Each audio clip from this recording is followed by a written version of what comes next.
There is a nightmare scenario unfolding in the latest mock drafts that would absolutely shatter the hearts of Bengals fans everywhere, and it involves our biggest rival stealing our dream player right out from under our noses. But it is not all doom and gloom, because a massive trade rumor involving a powerhouse running back and a potential reunion with a defensive legend could completely flip the script for this offseason. We have a loaded update today breaking down the latest Dane Brugler mock draft, which has the entire fanbase talking, plus some massive whispers about the Lions and Bengals doing business. So do me a huge favor and smash that like button, hit subscribe, and let's get this community growing to the next level.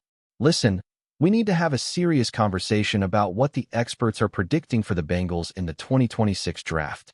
We all know Dane Brugler from The Athletic is practically the gold standard when it comes to draft evaluation. When he releases a mock, you don't just skim it, you study it, because he is tapped into the league like nobody else. But his latest projection? It is a roller coaster of emotions that had me staring at the screen in total disbelief.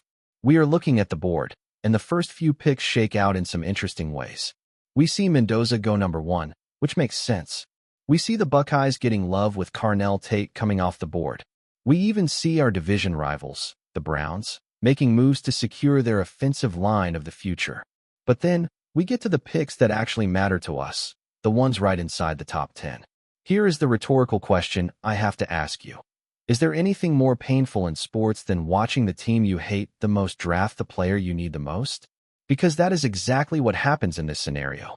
We are sitting there, hoping, praying that Caleb Downs falls to us. We know how badly this secondary needs a game changer. We know the impact a safety of that caliber brings to the defense. And right at pick number 9, one spot before Cincinnati goes on the clock, the Kansas City Chiefs sprint to the podium and take Caleb Downs. It is a gut punch. It is the kind of thing that ruins your whole weekend. Seeing him in a Chiefs uniform would be a nightmare, plain and simple. So, the question becomes, how do you pivot? When the war room is scrambling because the number 1 target is gone, who do you turn to? In this mock draft, Brugler has the Bengals wiping away the tears and selecting Reuben Bain Jr. out of Miami. Now, I know what some of you are thinking immediately. You are thinking about the measurements. You are thinking about the tweener label. We have talked about Bain on this channel before, and the narrative is always the same. People are obsessed with his arm length. They say he doesn't have the long levers you typically want in an elite defensive lineman. But let me tell you something right now. I do not care about a tape measure. I care about the game tape. And when you turn on the film, Reuben Bain Jr. is the real deal. He is a disruptor.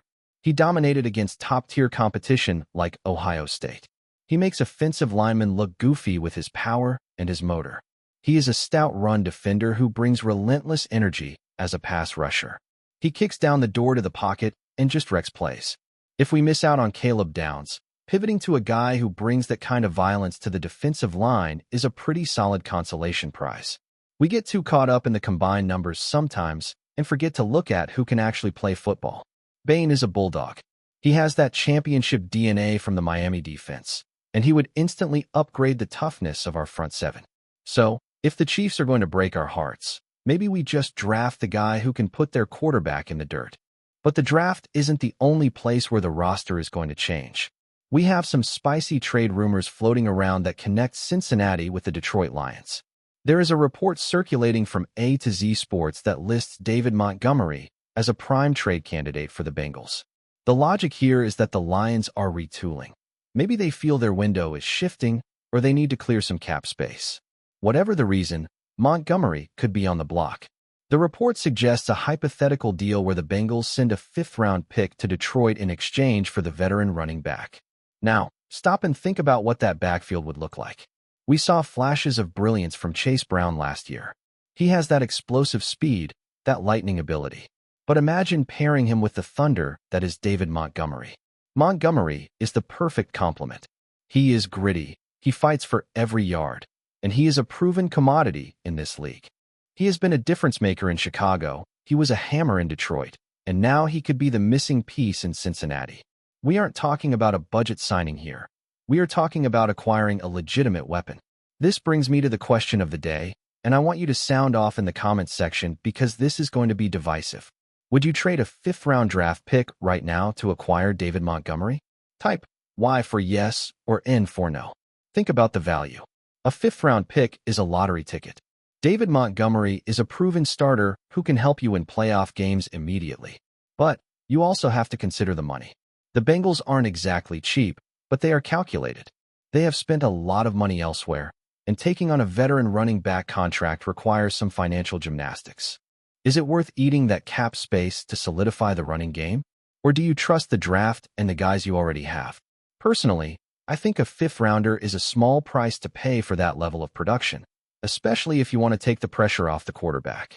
And speaking of veterans, we have to talk about the rumor that refuses to die, the potential return of DJ Reader. We all remember what Reader meant to this defense. He was the anchor. He was the unmovable object in the middle of the line. Recently, there has been some buzz on social media, some hints that he might be open to a reunion in Cincinnati for the 2026 season. On the surface, the nostalgia hits you hard. You remember the good times. You remember how much better the linebackers played when Reader was eating up double teams. It feels like getting the band back together. But we have to be objective here. We have to look at the reality of the situation. This is a "what have you done for me lately" league, and the stats for Reader over the last few seasons show a trend that we can't ignore. The tackles for loss are down. The pass breakups are down. The sheer volume of plays he is making has dipped. It is fair to ask if this is just a natural decline or if injuries have taken their toll. Do we want to bring him back because of who he used to be or because of who he is right now? That being said, looking at our defensive tackle room, can we really afford to be picky? We need depth. We need bodies. Even if Reader isn't the all-pro he once was, his presence in the locker room and his knowledge of the system could be invaluable. It would take one massive worry off our plate heading into the draft. If you have Reader in the fold, you don't feel forced to reach for a defensive tackle in the first 2 rounds. You can stick to your board. You can take the best player available, maybe even a Reuben Bain Jr., without panicking about the interior. So, the offseason roadmap is starting to take shape. We have the potential heartbreak of the draft, the excitement of a blockbuster trade for a running back, and the emotional tug-of-war of a reunion with a fan favorite. It is going to be a wild few months. We are going to be tracking every single rumor, every mock draft, and every breaking news story right here. We aren't going anywhere just because the season is over. This is when the real team building begins. We are going to keep pumping out the content, keep digging into the reports, and keep you guys ahead of the curve. The Bengals are at a crossroads. The decisions made in the next few months will determine if we are watching the playoffs from the couch or playing in the big game. Whether it is trading for Montgomery, drafting a beast like Bain, or bringing back Reader, the front office has to be aggressive. We can't sit on our hands. The Chiefs aren't waiting for us. The rest of the AFC North isn't waiting for us. It is time to make a move.